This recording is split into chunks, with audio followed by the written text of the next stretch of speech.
తగినట్టుగా మనం ఎన్నిసార్లు ఎన్నిసార్లు కర్మ చేయడం లాంటివి ఇక్కడ చేస్తామో అంతకంటే మించినన్ని సార్లు తాను ప్రేమతోటి మన కోసం పుడతాడు, పెరుగుతాడు, పనులు చేస్తాడు. ఆశ్చర్యంతో బాధపడతారు మన పెద్దవాళ్ళు. మాలాంటి వాళ్ళమైతే క్రమంగా రోజుకింతింత ఏడాదికింతింత మేం పెరుగుతాము.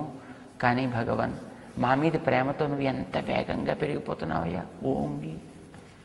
అప్పుడే బ్రహ్మచారిగా వచ్చాడు, అప్పుడే వట్టువయ్యాడు, ఉపనయనం చేసుకున్నాడు, అప్పుడే బలిచక్రవర్తి యజ్ఞవాటికకి చేరాడు, అప్పుడే యాచన చేశాడు, అప్పుడే పెరిగిపోయాడు అంతలోనే. అంత ఆశ్చర్యం ఇది. ఈవిడ అంత వేగంగానా? అమ్మో ఒళ్ళంతా ఒరుసుకుపోదా? ఇది మన వాళ్ళ యొక్క బాధ. క్రమంగా పెరిగితే మామూలుగా పెరుగుతాం, ఒక్కసారి పెరిగితే ఆ ఒరిపిడికి అంత కందిపోదా? అమ్మో ఎందుకు అంత కష్టపడిపోతున్నావు అని దిగులు చెందుతారన్నమాట. భగవంతుడి దగ్గర అడిగితే తాను తప్పకుండా ఇస్తాడు. ఆయన ఈ మాట బలికి చెప్పటం కోసం అని ఒక పాదంతో ఇహలోకం అంతా కొలిచి నా పాదం క్రింద అది ఉంది, పైలోకాన్ని ఒక పాదంతో పైలోకం కూడా ఉంది. ఎలా? భగవత్పాద సంబంధంతో ఉంది. ఇది గుర్తించాలి. ఇక మూడవది, నేనే చేసేవాణ్ణి అనుభవించేవాణ్ణి అనుకున్నాడు బలి. ఎక్కడ పెట్టమంటావు? పాదం అన్నాడు. నా మీద పెట్టన్నాడు. నేను దాస్యుణ్ణి అవుతానన్నాడు. భగవంతుడు తన పాదాన్ని ఆయనకు శిరస్సు మీద ఉంచాడు. బలి తల కొలచిన పాదము ఆయనది, ఆ బ్రహ్మ కడిగిన పాదం. అలా బలి ఉన్నాడు. మిగతా రాక్షసుని చంపినట్టుగా బలిని చంపి పారవేయలే.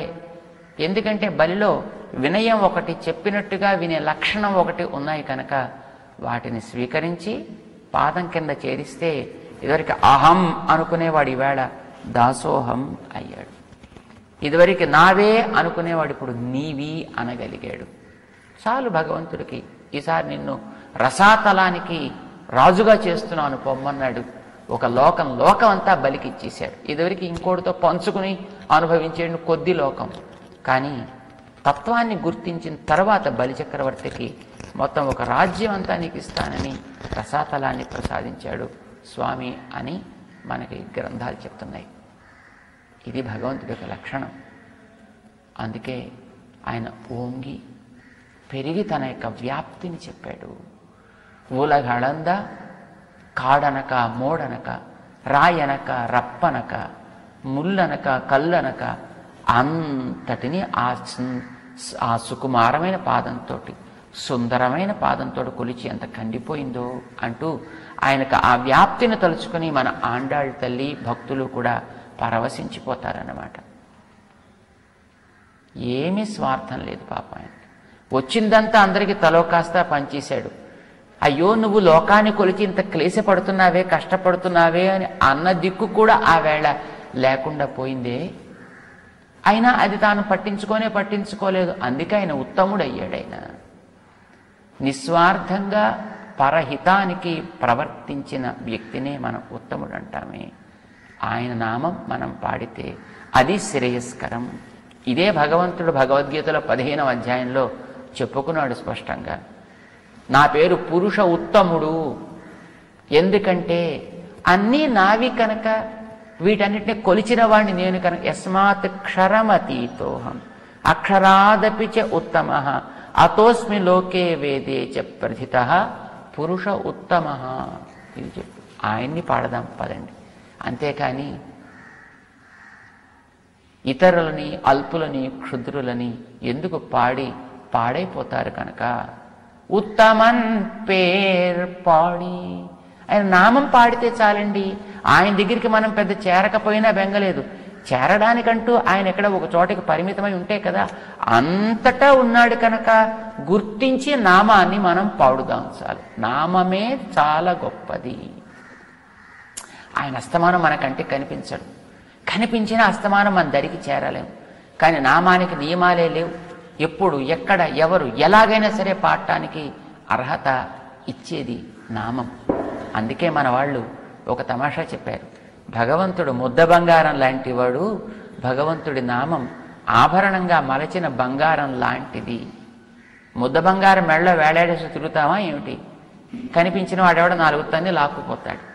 కానీ ఆభరణంగా మలిచిన బంగారం అయితే ఎప్పుడు పడితే అప్పుడు హాయిగా ధరించుకొని అందంగా ప్రకాశించడానికి తోడ్పడుతుందే భగవంతుడి నామం. అట్లా మనకి ఎప్పుడైనా స్వీకరించడానికి అర్హత కలిగిస్తుంది. కనుకనే ఆయన లాంటిది కాదండి నామం అంటే, ఆయన కంటే మించినది గొప్పది. ఇప్పుడు ఇక్కడ ఇలా కూర్చుని కూడా మనం ఆయన నామాన్ని హే నారాయణ కాదు అనడే, వద్దు అని అనదే ఎవరైనా పాడుకోవటానికి యోగ్యత కలిగించేది. అందుకే మనం ఆ నామాన్ని పాడదాం. ఆయన నామానికి లొంగి ఉంటాడు. ఇప్పుడు కూడా నామమునకు లోపల ఉంటాడు.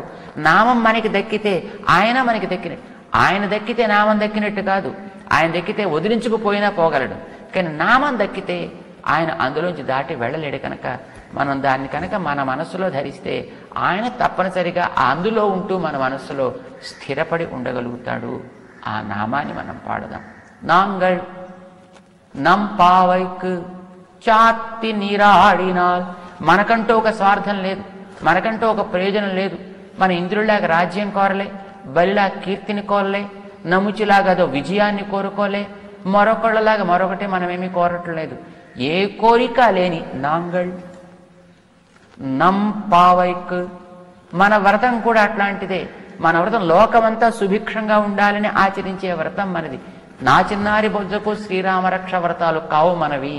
లోకమంతా సుఖించుగాక, లోకా సమస్తా సుఖినో భవంతు.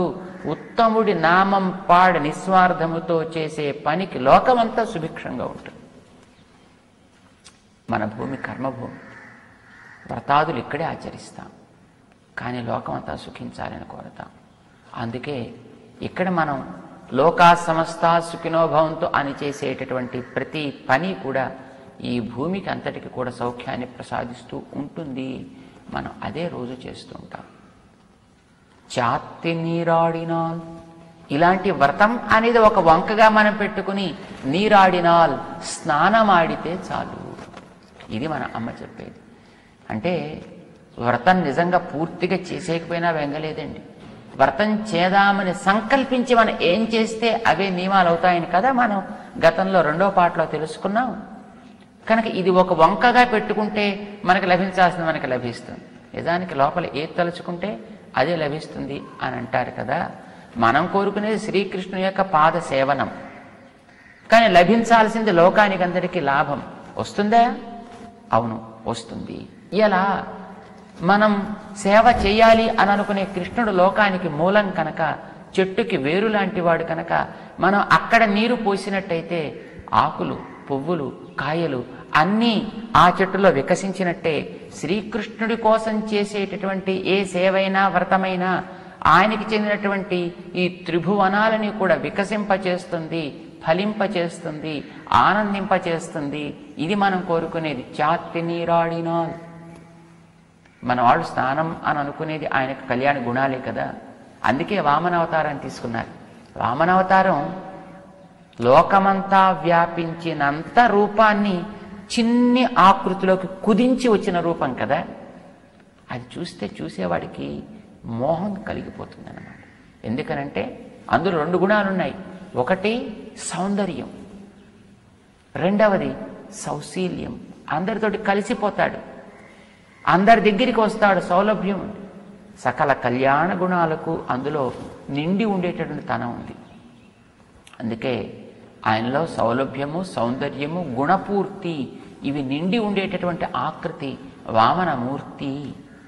ఇది మన కృష్ణుడికి కూడా అవే ఉన్నాయి చూడండి. చిన్ని రూపంలో చిలిపి చేష్టలతో ఒకటి చెప్పి ఒకటి చేస్తూ లోకం అంతటినీ ఆకర్షించి అందరికీ క్షేమం కలగాలని వచ్చినటువంటి అవతారం కనుక మన వాళ్ళకి వామనావతారం, కృష్ణావతారం రెంటికి పెద్ద తేడా అని అనిపించదు. ఈయన చూస్తే ఆయన జ్ఞాపకం వస్తాడు, ఆయన తెలిస్తే ఈయన వారికి భావనలో కనిపిస్తుంటాడనమాట. అందుకే మన ఆండాళ్ళ తల్లి మిగతా అవతారాల కంటే ఎక్కువ సార్లు పాడింది వామనమూర్తినే. కృష్ణుడితోటి సామ్యం ఉంది కనుక 3 సార్లైనా కనీసం మన అమ్మ పాడుతుంది. ఆ కళ్యాణ గుణాల్లో అవగహించాలని కోరటమే స్నానం. అది మనం చెయ్యాలని సంకల్పిస్తే చాలును. ఏమవుతుంది ఫలితం? అమ్మ చెబుతోంది. మొదట పంటలు బాగా పండుతాయి. ఎట్లా పండుతాయి? తీంగిన్ని నాడెల్లాం తింగళ్ ముమ్మారి పెయ్దు. మారి వాన, ముమ్మారు పెయ్దు. 3 సార్లు నెలకి వానలు కురుస్తాయి. 9 రోజులకు ఒకసారి వాన కురవాలి. 9 రోజులు ఎండ, 1 రోజు వాన, 9 రోజులు ఎండ, 1 రోజు వాన. ఇట్లా కురిస్తే పంటలు బాగా పండుతాయి అని అంటారు. అట్లాంటి చక్కటి పంటలు మనకి లభిస్తాయి. అంతేకాదు సస్య సమృద్ధి ఇంకా ఎలా ఉంటుందో చెబుతోంది. ఊడు కయ్యలుగళ, అందులో చక్కటి నీరు కూడా నిండి ఉంటుందేమో. ఆ క్షేత్రం చక్కటి పంట భూమి అనేది చెప్పటానికి వీలయ్యేట్టుగా మధ్యలో బలిసినటువంటి ఏనుగు గున్నల్ లాంటి చేపలు తిరుగుతూ ఉంటాయట. ఊడు కయ్యలుగళ, వాటిని చక్కగా ఇటు అటు తిరుగుతుంటే చూస్తూ అందులోంచి ఏపుగా మధ్య మధ్యలో పెరిగినటువంటి కలువ పుష్పాలు ఉంటాయి. పుంకువళైపోదిల్, తామరలు కలువలు ఏపుగా పెరుగుతుంటాయి ఆ క్షేత్రాల మధ్యలో. అయితే అవి బాగా తేనెలూరుతూ ఉంటాయేమో. తుమ్మెదలన్నీ కూడా భ్రమరములు, ఆ భృంగరాజ్యములు ఆ తేనె కోసం వచ్చి అందులో వ్రాలి ఆ తేనెని పానం చేసి మత్తెక్కి అందులోనే నిద్రపోతూ ఉంటాయి అన్నమాట. పొరివండు కణ్ పడుప, చాలా తమాషాగా చెప్తారనమాట. ఈ పుష్పాల్లో పుప్పొడిలో తేనెతోటి మత్తెక్కి పడి ఉండేటటువంటి తుమ్మెద మెలకు వచ్చిన తర్వాత ఎప్పుడో ఒక టైంలో అందులోంచి మళ్ళీ తను లేచి తన గూటికి చేరితే ఆ లోపల ఉండేటటువంటి ఆడ తుమ్మెద ఈ ఒంటి మీద ఉండే పుప్పొడి పరిమళాన్ని, దాని యొక్క కన్నుల్లో కనిపించేటటువంటి ఆ మత్తుని చూసి ఎక్కడెక్కడో తిరిగి వచ్చావు, రావద్దు నా దగ్గరికి అంటూ దానితోటి పోట్లాడుతూ ఉంటుంది అని చెప్తారన్నమాట. ఇట్లా క్షేత్రము సస్యశ్యామలమై అందులో ఉండేటువంటి సమృద్ధి పరిపక్వమై చక్కగా పరిపూర్ణమై ప్రకృతి అంతా కూడా అందంగా ఉంటుంది. నేల బాగుంటుంది, చుట్టూ ఉండే ప్రాణికోటి బాగుంటుంది, అన్ని సమృద్ధిగా ఉంటాయి. పొరివండు కణ్పడుప్ప, ఇది ఒకదానికి గుర్తంటారు. భగవంతుడి యొక్క భావన పరిపూర్ణంగా హృదయంలో కలిగినటువంటి వారి హృదయంలో ఎప్పుడు కూడా భగవంతుడి యొక్క అనుగ్రహాన్ని, భగవత్ సేవని సూచించేట్టుగా 3 వర్షాలు కురుస్తాయంటారు. ఏమిటా 3 వర్షాలు అంటే, నేనెప్పుడూ భగవంతుడికే చెంది ఉండేవాణ్ణి అనేటటువంటి జ్ఞాన వృష్టి, నాకు భగవంతుడు తప్ప వేరు సాధనము లేదనేటటువంటి ఒక జ్ఞాన నిష్ఠ, నేను భగవంతుడికి తప్ప ఇతరులకి చెందని వాడను అనేటటువంటి భగవంతుడికే భోగ్యమయ్యేటటువంటి మరొక జ్ఞాన నిష్ఠ, ఇలా 3 వర్షాలు కురిస్తే ఈ లోపల కూడా చక్కటి ప్రేమ పంట పండి అది వీడు హృదయం అనేటటువంటి పుష్పాన్ని వికసింపచేస్తే ఆ హృదయంలో భగవంతుడు శ్రీ సమేతుడై వేంచేసి ఒక భృంగరాజమై ఇందులో ఉండేటటువంటి వీడి యొక్క ఆ సేవ అనేటటువంటి తేనెని పానం చేస్తూ నిరంతరము వేంచేసి ఉంటాడు. గోదాదేవి వాళ్ళ నాన్నగారి హృదయంలో విష్ణు చిత్తుల వారు అని వారికి పేరు. విష్ణువు ఎప్పుడూ కూడా శ్రీ సమేతుడై ఆయన చిత్తంలో విహరిస్తూ ఉండేవాడట. అట్లాగా పరమ భాగవత శిఖామణులవుతారు సుమా ఈ వ్రతాన్ని ఆచరించిన వారు. వారి వల్ల లోకమంతా సుఖపడుతుంది. పరిమళించే పుష్పం ఉన్నప్పుడు దాని యొక్క వాసన దానికే పరిమితం కాకుండా చుట్టూ ఉండే ప్రకృతినంతటిని కూడా వాసనాభరితం చేసినట్టుగా భగవత్ ప్రేమ నిండిన వారి యొక్క ఉనికి ఆ చుట్టుపక్కల ఉండేటువంటి ప్రాంతాలన్నిటినీ కూడా పరిమళ భరితం చేస్తుంది, జ్ఞానులుగా తీర్చిదిద్దుతుంది. ఇది పంట యొక్క వైభవాన్ని చెప్తోంది మన ఆండాడు.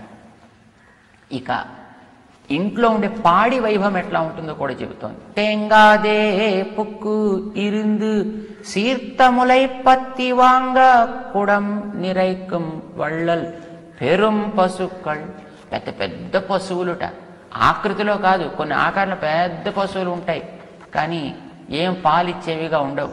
ఇవి ఆకారంలో చిన్నవి కానీ ఇచ్చేటటువంటి ఔదార్యంలో, పాలిచ్చే ఔదార్యంలో మాత్రం చాలా పెద్దవి. గుణాల్లో మిన్న, అంటే పరిచయం ఉండేవాళ్ళు వెళ్ళినా పరిచయం లేని వాళ్ళు వెళ్ళినా పాలిస్తూనే ఉంటాయి. ఎవరిని తన్నవు, పాలని ఎగచేపవు, ఎవరిని పొడవవు. ఎప్పుడు వెళ్ళినా పాలిస్తాయి. అట్లాంటి మంచి వళ్ళల్ పెరుం పశుక్കൾ, ఔదార్యంలో పెద్దటి పశువులు. అందుకే అసలు ఇలాంటి పశువుల దగ్గరికి వెళ్ళి పాలు పితకాలంటేనే వాళ్ళకి ఎంతో కండబలం కావాలట. సాగరం దాటడానికి హనుమంతుడు చేసిన పరిశ్రమలాగా ఎంతో వ్యాయామం చేయాలట. సంకోచం పనికిరాదట. తేంగాదే, ఏమాత్రం సంకోచం లేకుండా పుక్కు. అసలు ఆ పశువుల శాలలోకి ప్రవేశించాలంటేనే భయం వేస్తుందట. గుండె దిటవు చేసుకు లోపలికి ప్రవేశించాలి. ఇరుందు ఏదో వెళ్ళి గబగా పితికేసి వచ్చేస్తాం, లాభం లేదు. తిష్ట వేసి కూర్చోవలసిందే. సమాధిలోకి వెళ్ళడానికి సిద్ధపడే మహానుభావుళ్లాగా ఇరుందు సీర్త ములై పత్తి వాంగ, చక్కగా పెరిగినటువంటి ఆ పొదుగును పట్టి ఒక్కసారి లాగితే చాలు. పట్టి వాంగ కూడం నరేకం, ఒక్కసారి లాగితే కొండ నిండిపోతుందట. కుండలు నిండటానికి లోటు లేదు. నిండిన కుండలు పక్కన పెట్టటానికే వాడికి కండలకి మంచి పెద్ద పరిశ్రమ అయిపోతుందన్నమాట. వాడికి చేతులు నొప్పి పెట్టేస్తుంటాయన్నమాట. అంత పాలు ఇవ్వగలిగినటువంటి పాడి ఈ వ్రతం చేస్తే లభిస్తుంది. ఆ తర్వాత నీంగాద సెల్వం నిరైందు, ఎంత అనుభవించినా తరగనటువంటి సంపద కూడా ఏర్పడుతుంది. క్షేత్రాలు బాగుండి పాడి బాగుంటే ఇక ఇంటిలో సంపదకి లోటేమిటి కనుక మన ఈ ధనుర్మాస వ్రతం అట్లాంటి పాడిని, అట్లాంటి పంటని, అట్లాంటి సంపదని మనకి అనుగ్రహిస్తుంది ఆండాళ్ తల్లి కటాక్షం చేత. అందుకే మనం ఈ దీక్షని విశ్వాసంతో, ప్రేమతో, శ్రద్ధతో, ఆర్తితో మనం ఆచరించడం మనందరి యొక్క లాభానికి, లోకం యొక్క క్షేమానికి అని ఆచరిద్దాం. అయితే అక్కడ చేరిన వారందరూ ఇది వినగానే, అమ్మో మరి ఇలా వ్రతం మనం చేయాలి అనంటే మిగిలినటువంటి ప్రకృతి అంతా మనకి తోడ్పడుతుందో తోడ్పడదో, దేవతలంతా మన అనుగ్రహిస్తారో కరుణించరో అని సందేహం కలిగితే వారి సందేహాలని తీరుస్తూ మన ఆండాళ్ తల్లి ముందుకు సాగుతుంది. అది ఎట్లాగో 4వ పాటలో మనకి వివరిస్తుంది అమ్మ. ఆండాళ్ తిరువడిగళే శరణం. జై శ్రీమన్నారాయణ.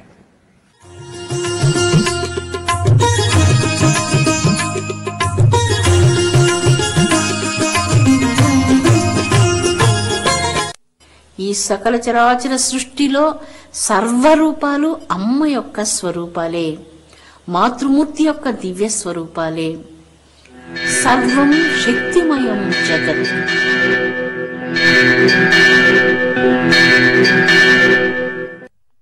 శబరిమలై సందీప అయ్యప్ప,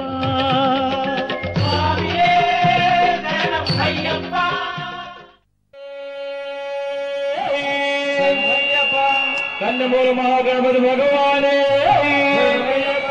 సుబ్రహ్మణ్య స్వామి, బాలిగాపురత్తమ్మ వంజలోక మాతావే, మంజు మాతావే, విల్లాలి వీరనే, వీరమణి గంటలే, పందల రాజకుమారనే, పాయసాల ప్రియేశనే, పంపావాసియే, పదినెట్టాంబడి గణపతి, పార్వతి కుమారనే, పరమశివుని పుత్రనే, దయ్యాభిషేక ప్రియేశనే, కర్పూర ప్రియేశనే, కాంతముల జ్యోతియే, జ్యోతి స్వరూపమే, మకర జ్యోతియే, మాయల వేల్పుయే, సమస్తాపరాధ రక్షకనే, సర్వ సమస్య పరిష్కార కర్తనే, సకల రోగ నివారణ ధన్వంతర మూర్తియే, స్వామియే. ఓం హరిహర సుతం ఆనంద చిత్తం అయ్యం అయ్యనయ్యప్ప స్వామియే, స్వామియే. అన్నారా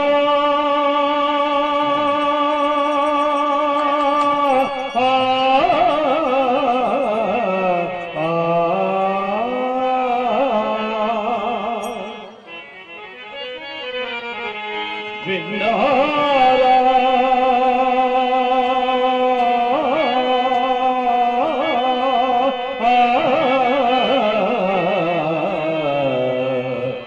అయ్యప్ప స్వామి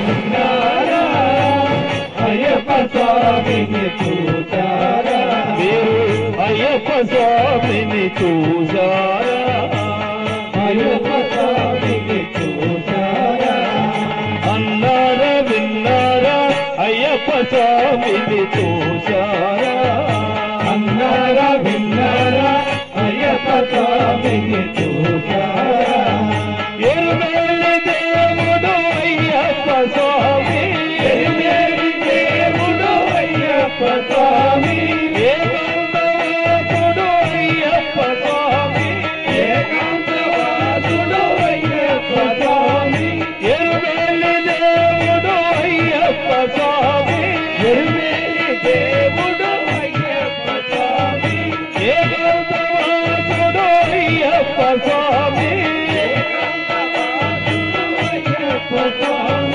అన్నారా విన్నారా అయ్యప్ప స్వామిని చూసారా అన్నారా విన్నారా అయ్యప్ప స్వామిని చూసారా అన్నారా విన్నారా అయ్యప్ప స్వామిని చూసారా అన్నారా విన్నారా అయ్యప్ప స్వామిని చూసారా అల్లుదావాసుడు అయ్యప్ప స్వామి అల్లుదావాసుడు అయ్యప్ప స్వామి అలంకార ప్రియుడయ్యప్ప స్వామి అలంకార ప్రియుడయ్యప్ప స్వామి అల్లుదావాసుడు అయ్యప్ప స్వామి అల్లుదావాసుడు అయ్యప్ప స్వామి అల్లుదావాసుడు అయ్యప్ప స్వామి అల్లుదావాసుడు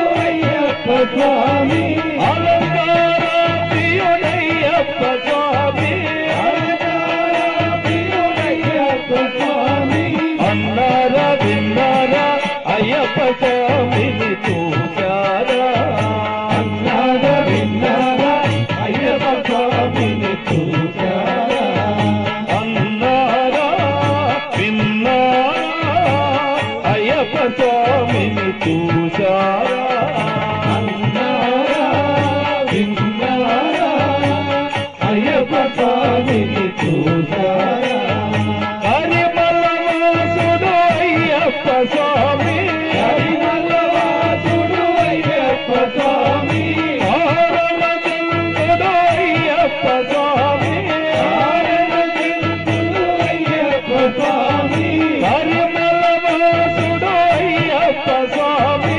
కరిమలవాసుడు అయ్యప్ప స్వామి ఆరణచంద్రుడు అయ్యప్ప స్వామి ఆరణచంద్రుడు అయ్యప్ప స్వామి అన్నారా విన్నారా అయ్యప్ప స్వామిని చూసారా అన్నారా విన్నారా అయ్యప్ప స్వామిని చూసారా పంబావాసుడు అయ్యప్ప స్వామి పంబావాసుడు అయ్యప్ప స్వామి పరిమళ ప్రియుడు అయ్యప్ప స్వామి పరిమళ ప్రియుడు అయ్యప్ప స్వామి పంబావాసుడు అయ్యప్ప స్వామి పంబావాసుడు అయ్యప్ప స్వామి పరిమళ ప్రియుడు అయ్యప్ప స్వామి పరిమళ ప్రియుడు అయ్యప్ప స్వామి అన్నారా విన్నారా అయ్యప్ప స్వామిని చూసారా అన్నారా విన్నారా అయ్యప్ప స్వామిని చూసారా అన్నారా విన్నారా అయ్యప్ప స్వామిని చూసారా అన్నారా విన్నారా అయ్యప్ప స్వామిని చూసారా జ్యోతి స్వరూపుడు అయ్యప్ప స్వామి జ్యోతి స్వరూపుడు అయ్యప్ప స్వామి లలితగిరీశుడు అయ్యప్ప స్వామి లలితగిరీశుడు అయ్యప్ప స్వామి జ్యోతి స్వరూపుడు అయ్యప్ప స్వామి జ్యోతి స్వరూపుడు అయ్యప్ప స్వామి లలితగిరీశుడు అయ్యప్ప స్వామి లలితగిరీశుడు అయ్యప్ప స్వామి అన్నారా విన్నారా అయ్యప్ప స్వామిని చూసారా అన్నారా విన్నారా అయ్యప్ప స్వామిని చూసారా అన్నారా విన్నారా అయ్యప్ప స్వామిని చూసారా అన్నారా విన్నారా అయ్యప్ప స్వామిని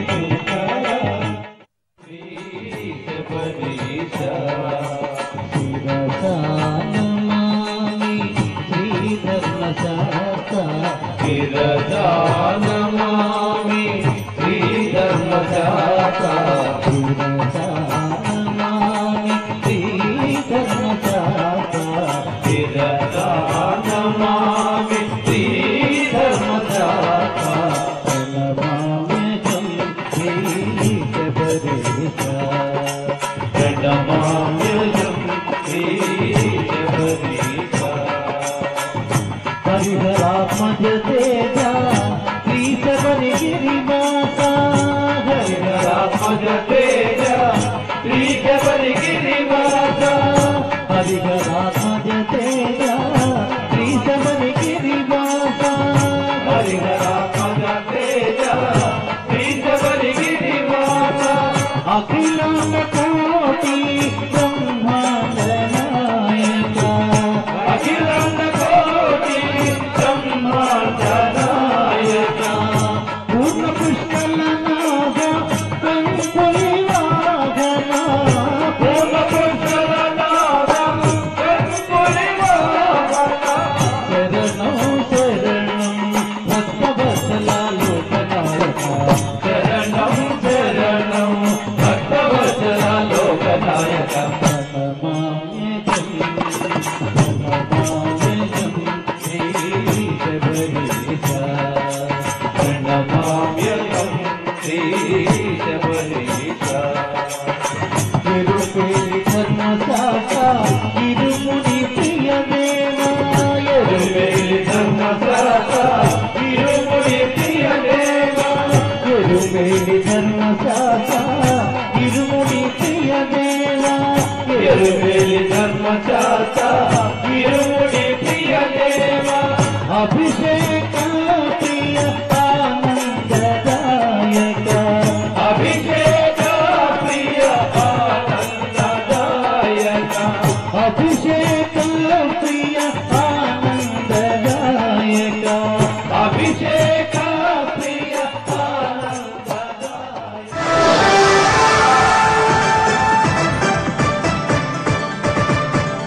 మా టీవీ మనందరి టీవీ.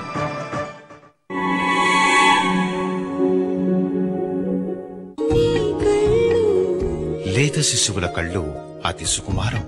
వీటిని మరి సబ్బు యొక్క కన్నీళ్లు ఎందుకు ఏడిపించాలి? జాన్సన్స్ బేబీ షాంపూలో ఉంది అపురూపమైన నో మోర్ టీయర్స్ ఫార్ములా.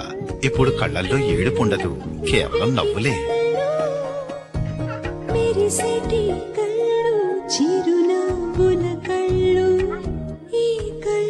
కళ్ళలో నో మోర్ టీయర్స్, కేవలం నవ్వే. Johnson's baby shampoo. కన్నులలో కలలెన్నో కన్నాములే, నేడు మనసులో నా ప్రేమంతో పొంగిందిలే. కొత్త Iodex double power, double actives తో కూడినది. నొప్పిపై డబుల్ ప్రభావం చూపుతుంది. కొత్త అయోడెక్స్ డబుల్ పవర్. ఇప్పుడు తక్కువ ధరకే ఎక్కువ హార్పిక్ మీద 19 రూపాయల తగ్గింపు. అమ్మా ప్లీజ్, సాకులు చాలు, నేర్చుకోవడం మొదలు. నేను స్కూటీ నేర్చుకోవడమా? వద్దమ్మా, ప్రపంచంతో పాటు మారాలమ్మా. కానీ నీకైతే పీరియడ్స్. అమ్మా మరి ఇది కూడా మారిపోయిందిగా. మన స్టే ఫ్రీ సెక్యూర్ ఇప్పుడు ఒక సరికొత్త రూపంలో. ఇప్పుడు దీనిలో ఉన్నాయి 4 మరకల కంట్రోల్ బార్డర్లు. ఇవి మరకలు పడకుండా కాపాడుతాయి 4 వైపుల నుంచి. అంటే సెక్యూరిటీ మునపటి కన్నా ఎంతో మేలైన సురక్షణ 18 రూపాయల్లోనే. వావ్ ఆంటీ, మీరు పూర్తిగా మారిపోయారు. మహిమంతా దీనిది. కొత్త స్టే ఫ్రీ సెక్యూర్ అంటే ఎంతో మేలైన సురక్షణ.